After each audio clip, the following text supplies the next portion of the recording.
అత్తమ్మ నిన్న మీరు షాపింగ్ పోయి ఇచ్చింది కదా, చీరలు కొనుక్కొచ్చింది కదా, చీరలు మంచిగా ఉన్నాయి. దానిలో నాకు ఒక చీర నచ్చింది అత్తమ్మ, ఇస్తారా? ఒక్క చీరే. ఎందుకు ఇయ్యరా? దాని చీర రేట్ ఎంత ఉందో అత్తమ్మ, అంత డబ్బులు నేను ఇస్తాలేండి. ఆ చీర నచ్చింది అందుకని.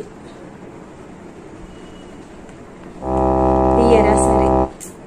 ఎవరి కోసం కొన్నారు? మీకోసమే, ఇంకెవరికైనా పెట్టాను కొన్నారా? ఎవరికి? చిన్నామె కోసం కొన్నారా? సరేలేండి. ఏం కొనుక్కున్నావమ్మా?